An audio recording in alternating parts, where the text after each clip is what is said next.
Olá, são 10 minutos. Quando se trata dos 3 grandes santos do mundo, Jesus é escolhido juntamente com Shakyamuni e Confúcio. Como tal, Jesus é uma das pessoas mais influentes do mundo. Entretanto, entre as muitas grandes pessoas do mundo, há algo único que somente Jesus tem, que é o fato de a Bíblia ter profetizado sobre Jesus com antecedência. A Bíblia está dividida em 2 partes, o Antigo Testamento e o Novo Testamento, que significam, respectivamente, a Antiga Promessa e a Nova Promessa.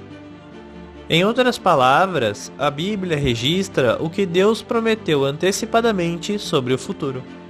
Em particular, o Antigo Testamento é um livro que profetizou sobre o Messias durante cerca de 1100 anos, começando com Moisés há cerca de 3500 anos e terminando com Malaquias, o último profeta do Antigo Testamento. E Jesus é aquele que apareceu e cumpriu a profecia. Assim, a característica que só o cristianismo tem é o fato de as profecias da Bíblia se terem realizado. Há muitas religiões no mundo, muitas escrituras e várias profecias sobre o futuro, mas somente a Bíblia cristã fez com que as profecias se tornassem realidade. Depois, vamos ver especificamente como o Antigo Testamento foi registrado como uma profecia sobre Jesus e como Deus a cumpriu na primeira vinda.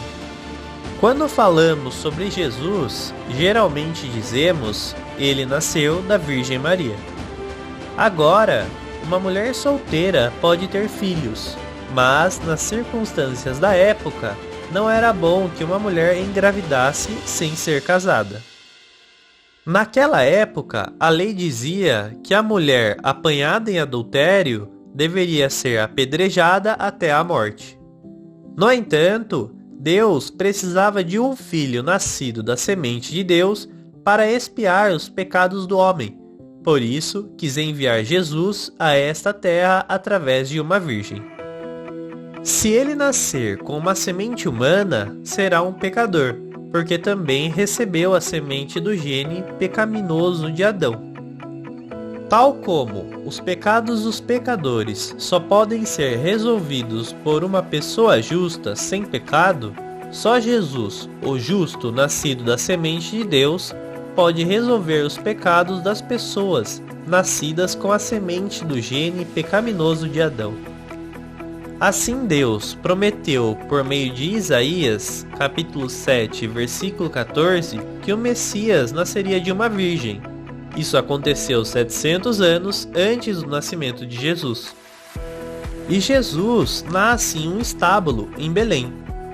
Na verdade, José e Maria moravam em uma cidade chamada Nazaré, mas foram até Belém para investigar o registro da família sob a ordem do imperador romano e deram à luz Jesus lá.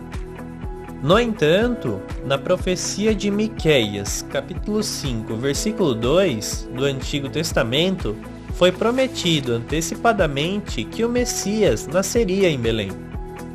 Para cumprir essa promessa, Deus cumpriu a profecia por meio do imperador romano, que não conhecia a Deus. No entanto, Satanás, sabendo que o Filho de Deus tinha nascido nessa terra, mandou o rei Herodes matar um menino com menos de 3 anos para matar Jesus. Assim, José e Maria não tiveram outra escolha a não ser fugir para o Egito com o bebê Jesus. Passado algum tempo, souberam que o rei Herodes tinha morrido e regressaram a Nazaré. Esse evento também foi prometido antecipadamente na profecia de Oséias, capítulo 11, versículo 1, do Antigo Testamento. Por outras palavras, quando Jesus nasceu nesta terra, Deus sabia de antemão como Satanás iria interferir e preparou-se para isso. Além disso, se observarmos as palavras de Isaías 9, da profecia do Antigo Testamento, ele promete que a obra de luz, ou seja, o Evangelho, começará na região da Galileia. Nessa altura, a Galileia era um lugar onde viviam muitos cananeus, pelo que os israelitas lhe chamavam Galileia Gentia e a desprezavam. No entanto, Deus iniciou a obra de Jesus em uma área tão humilde. E Jesus, que pregou o Evangelho do Reino durante 3 anos e meio, entra em Jerusalém para expiar os nossos pecados.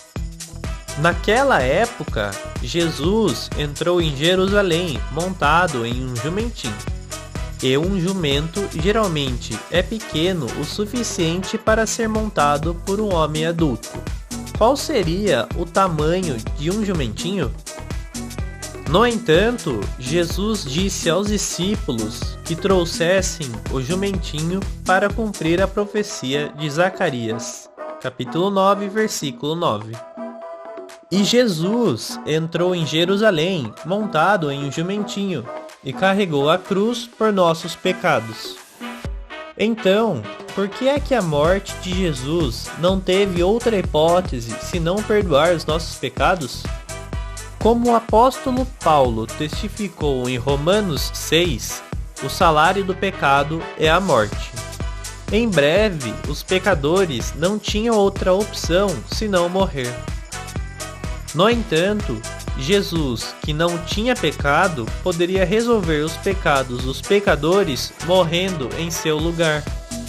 Este pecado refere-se ao pecado original que começou com Adão e ao pecado hereditário dos nossos antepassados.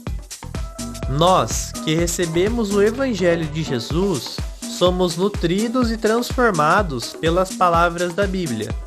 Por isso, tentamos não cometer crimes contra nós mesmos. Do mesmo modo, está bem profetizado em Salmo 22 e em Isaías 53 que Jesus seria sacrificado pelos pecados dos homens. E Jesus prometeu voltar e que a obra de Deus seria concluída nessa altura. Por isso, esse é o Novo Testamento. Desta forma, a Bíblia registra promessas e Deus continua a trabalhar para cumprir.